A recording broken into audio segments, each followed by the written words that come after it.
Away from the title race between Arsenal and Manchester City, we are looking at the one that is happening in the top four. Liverpool won, Chelsea won. Elizabeth, can you tell us, as Liverpool fans, are they right to actually be showing so much impatience with Arne Slot, having won them the Premier League just last season? Do you think this is just a transition pin of, from moving from Klopp to Arne Slot now, or they are justified to be impatient with him? They're absolutely justified to be impatient with him because the way he has managed the game. Certain games this season for Liverpool has been very uncalled for. In that game, the only attacking threat you have in that game going forward for you at Anfield against Chelsea was Rio Ngomwa in that game. The 18-year-old. So why sub him off at that moment? You don't have anybody. You don't have your wingers available for you. You don't have anybody, that will give you that moment. I can produce magic. Apart from producing magic, I can go in, attacking wise, progressiveness of Liverpool in that fixture. So I feel like removing him was not it. And then let's face it, certain times that you would start, Robertson ahead of, Kekes ahead of Robertson. There are games that you need Kekes, there are games that you need Robertson. Sometimes you might not get it right up from your starting 11, but in the course of the game, you need to change your approach and tactics. But this man doesn't do it. There are times that he would be playing, what's his name? Curtis Jones. Oh, and he's not performing, and he will keep on playing him there in the midfield. And sometimes he needs to, integrate Szoboszlai into that midfield, to give more bodies attacking wise. But he will not do that. I'm not saying that he has not done well for them winning that league last season, and he has not missed certain players that won the league for him. But he should be doing better at some point. Now, you need to capitalize on the fact that you are playing a Chelsea that has not won a game in the last 7 games. No, they won against Port Vale. Against Leeds, rather. They won against Leeds that took them to the final of the FA Cup. So in the last 6 Premier League games, they've not won. So how do you now consolidate on that you are playing at home? Can I get a win? In the first few minutes of the game, they played well. They had their first goal from Gabriel Beck, and then there was another opportunity from Virgil van Dijk in that game that he could not convert. And before you know it, they started playing Chelsea back into the game, and Chelsea got back their rhythm. And exactly. then that was Chelsea got back their rhythm, and now it's not looking as if Chelsea used that game to pick up their form. So I feel like in their rights, you should not be putting Liverpool in that place. A defending champion of the Premier League should not be where they are, fighting and hoping that they make Champions League after spending billions. 500 million. Because for me, I like to exaggerate it and call it billions. Because you can't blow that money and not get the right players that you need. You didn't get the right replacement for Trent. You didn't get the right replacement for Diaz. They bought Frimpong. Can you compare the level of performance of Trent to Frimpong? Well, that is quite debatable. If Trent cannot give you something defensively, there is a lot he contributes attacking wise. Compensate with the attacking input. In terms of deliveries of the set pieces, corner kicks, free kicks, what have you? Making all those long balls, passes and all of that to Salah, to the attacking line. So you did not get the perfect replacement. And also, look at their centre back. Every day we keep complaining of Virgil van Dijk. But who can replace him? There's nobody. Because we keep complaining of Konate. There's nobody. These guys are still the one going to play and deliver them. So I think they are very, very right to boo him. Because probably if he gets that, it's going to put him, get something into his head and feel like he needs to make changes. Now, if they slip off in their last 2 remaining games, they can lose the Champions League race. And how do you defend that? You won the Premier League last season. Yeah. You spent money over the course of the summer, and now you cannot make Europe. All right. It's a big one. It's a big one, actually. But you mention of Virgil van Dijk now, and I sort of agree that maybe he has not covered himself in glory this season. But at the same time, should we be blaming Arne Slot because he's not the one that will get the players? It is down to the board and to the sporting directors. Now, should it be a shared blame? Because this is a team that won them. This is the same team that won them the league just last season, and they are underperforming greatly, even though they actually added a lot in attack, and they didn't do that right in their defense. Now, quickly tell me, should that not be an indictment on the sporting directors and the board themselves? Why just throwing everything at Arne Slot? All right, we should not throw everything at Slot. But season never end last season. He done the shout for vets. say Vet is that player that is eyeing that he wants to get, that once he gets Vet, things will change attacking wise. Okay. Yes, he should not get the only blame, but sometimes you see this coach, they go to the sporting directors that these are the players that I want you to get for me. All right. So he had the right call. Imagine a coach coming in his first season and winning the Premier League. You don't think he has that? He has that boldness to say these are the players that I want, and he didn't get it. If he didn't get the right players that he wanted, I'm sure by now would have been hearing certain rumors in the media that he's just making use of what he doesn't have. He got these players himself. He should take the full blame for this mess that he has put Liverpool into. Imagine Liverpool. The Liverpool we know in those days they contend for the Premier League back to back with with City. Now Liverpool are even trying to get themselves in the Champions League. Yes, they missed out on the Champions League. They were knocked out by PSG. That is understandable, but not the way they've been losing. He's on the run of that guy has broken so many records at Liverpool this season. Imagine now they are on the course of losing 18 defeats in the Premier League, and that is not how we know Liverpool. All right. Speaking of Liverpool, let's look at Chelsea, because Chelsea themselves, they have not been firing. That they have been a shadow, they have been a shell of what they used to be, and that has been a worry for everybody at Stamford Bridge. Now, under McFarlane, the interim manager, Chelsea have actually look organized. They look composed. They are aggressive. In their, you could see that the level of aggression they added to their game against at that game at Anfield. And does one game erase moments of months of being bad, or is this just a managerial bounce? Well, I think for Liverpool, I will for not. Chelsea. I'm saying that their game against Liverpool at Anfield, I would not want to say they are now back, because if you look at the side they played, who did they play? They play a very toothless and defenseless Liverpool. So they just used that opportunity to get themselves on track. Yes, they had their moment, in that game. I predicted a 2-2 draw in that game, and we saw two offside goals being cancelled in that game. So the two sides were not there.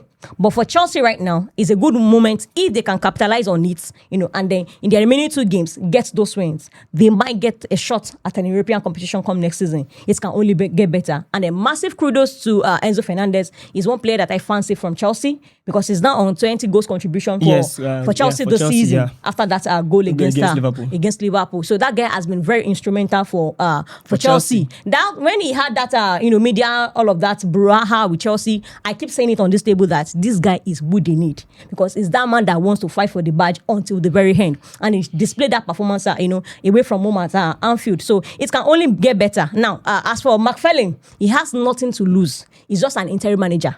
Try as much tactics that you can to get the team back to winning ways. You might not get a job at Chelsea, but it will push you for other clubs, other mid clubs. That was what happened to Carrick at Manchester United now. You get so he's going to push him ahead for he's going to display him for other clubs, mid-table clubs, if they want to get a coach. So they can consider him. You don't have anything to lose. Nobody's expecting you to coach Chelsea by next season. But throw every tactics you have in your power to throw, and then get your wins. And let's see what happens. It was a good one from the boys and McFarlane. All right. I want to quickly digress and come back to that Liverpool.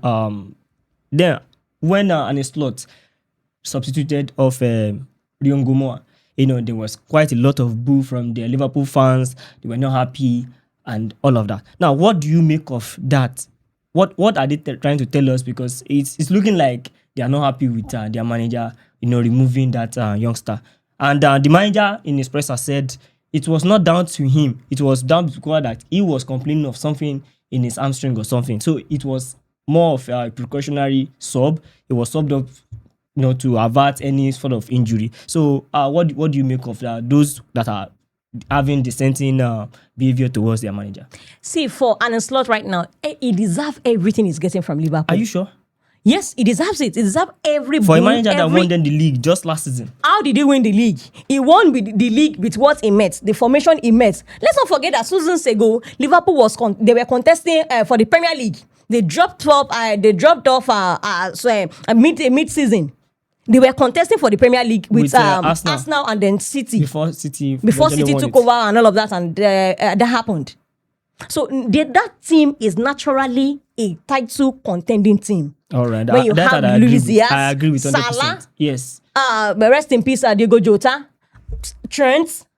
And Luis Diaz. I mentioned him already. So these are players that any day, anytime, every season they can compete for the league. So now he met that team. He capitalized on what was on ground, the formation of Jurgen Klopp, and then got to the league. Now it is your time. What are you doing with it? Now let's face it that Ariel Ngoma was injured in a way, and then he subbed him out. What about games that he needed to start Salah? That Salah was on the bench. What led to Salah speaking out in the beginning of the season, where he was complaining of not getting enough game time? We are complaining that Salah is bad. How has this guy been using him? You know Salah's strength. You know how he play well. You know how he moves. When you get the ball, is that man that gives you those counter-attacking runs. But we are not playing to his strength, and you want him to deliver. All right. That is actually a good one. For me, I believe Arne Slot, for what he has not covered himself in glory for what he has done with that Liverpool team that is expensively assembled, and that is one area that he needs to look inward. Even though he gets the nod to take the team forward next season, he needs to do a lot better than what is currently serving the cup. And on that note, I want to round off with on this Liverpool Chelsea with Chelsea now. Now, Chelsea now have another route to Europe, via the FA Cup. Now, is the FA Cup Chelsea's only path to legitimacy this season? Like, this season, can they call this a successful season? Should they go on to win the FA Cup? Can you call this a successful season for Chelsea? Well, right now, because trophy is what defines a good team right now in this era. Nobody cares about if you are playing a good football, if you are playing as much as you are raking in the trophies. Doesn't you matter. Understand? That is how it is. There was a season that Manchester United won the Carabao Cup, and the fans were claiming that they had a better season than Arsenal, that were competing for the league, and they didn't win it. Yeah, that's true. But this was the same thing that affected them last season, thinking they won the Conference League. And they did not, reinforce in those areas that they need to make reinforcements. So if they think that they get the FA Cup and they've had a good season, I think they are in for another bad season come next season. Yes, the FA Cup right now, they have a shot at it. Should they win it, they go for, Europa. Yeah, Europa League. But has that justified how bad they've been this season? That is not justification. The key player, look at their wingers. On that left, imagine, there is a Gittins that nobody is even missing, that Gittins is not around. There are certain players that when they are not around, you're like, I didn't mean this guy was on the pitch today. You would have given us some of those moments, giving us a lot that could have probably won us the game or get us a point. Yeah. But those wingers are not doing their job. Look at Palmer. Non-existent this season. Palmer now, we are now looking at Palmer, like against Liverpool, he had one of his best games in recent months, because of how bad they've been. So I am not saying it's not a good one for them. It's not going to be a good season. But looking at it tactically overall, I don't think that FA Cup should make them feel like they've had a good season. A good season. All right. For me, absolutely, I agree with you. One game does define a season that is ridden with so many bad results, bad performances, and their lack of consistency in terms of mounting a serious title challenge. And on that note, I want to move on quickly into the game that happened at the Stadium of Light. Manchester United had a chance to further cement their place as the third best team in the Premier League this season, and they actually blew it off. And it was quite a very drab game from my own point of view. I don't know if you agree with me, but at the same time, I'm looking at that game and be like, with that performance, is this how Manchester United want to play in Europe next season? But quickly, Elizabeth, is Man U top 3 spot masking deeper problems at Manchester United? Because I'm looking at that Manchester United squad and I'm seeing quite a lot that is happening. Structurally, they are not there yet. They are just, playing on vibes. For me, I would just say vibes. That is what it is right now. So, do you think this top 3 spot that they have, this league position, is masking, is preparing over the crack that is at Manchester United? Well, if I want to get your question correctly, if their performance against Sunderland, their current position on the log, is it in a way deceiving them, or they are actually worthy of that position? Well, if you play one game a week, you should be doing anything other than competing for the league. You should not be doing any other thing other than competing for that league. Of course. So it's not like a good season. Like I said, for Chelsea, where they are right now is a good one for them, because before prior to Carrick taking over, nobody would have expected Manchester United to be in this position where they are right now. But they should not be looking at themselves that they are now back to form. Now, in that game against Sunderland away from home, that man tried something new. that was introducing Zexi in that number 9 position. How And did did it work? It didn't work. That's to tell you that Manchester United have been saying it that they don't have a second 11. And if you want to compete in Europe, compete in 4 competitions come next season, you should be doing better and then getting a good replacement for all these guys. Now look at Mbemo. There's no replacement for Mbemo, whether we like it or not. Amad Diallo has not been delivering of late. He has not been delivering of late. Now look at Casemiro. It was Mason Mount that played in his position. How did he go? This is one.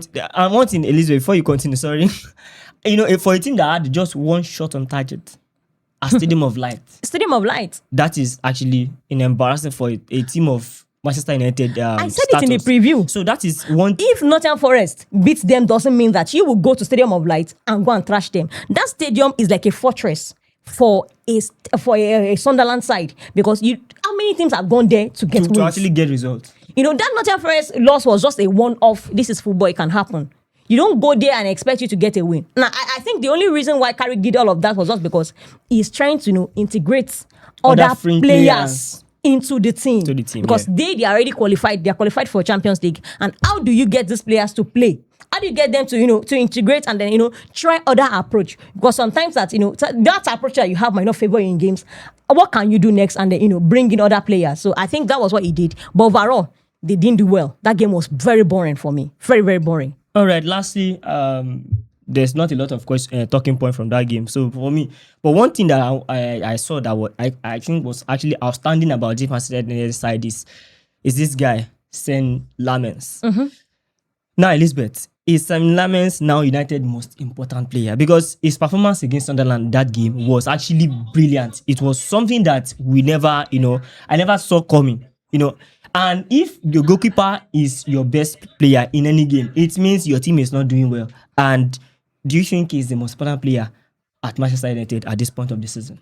Well, he's the most important player right now because the kind of saves that guy has been making. The one he did, especially at the first 20 minutes of the game, from Sadiki on, I can't remember his name. I think Sadiki.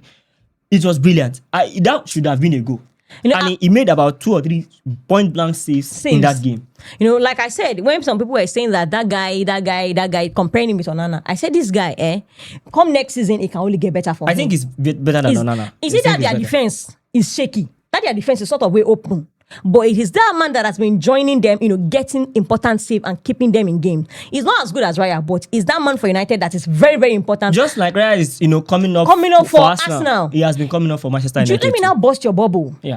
As important, when they say as important as Bruno Fernandes is, so is Lamens for Manchester United. Very, very important. If he had not made those saves and those goals could have entered the net, that game could have changed for them. Of course, it would have been embarrassing loss. Embarrassing from them after cementing your Champions League spot and then coming back to another loss. And that loss rather. So what I'm saying is that this guy is very important. And then should they need to get another keeper, I think he should still be getting that starting shirt next season. All right. Then lastly, Carrick rotation. Is it something that actually made their redeem? Probably it affected their redeem in the game because we have seen them play.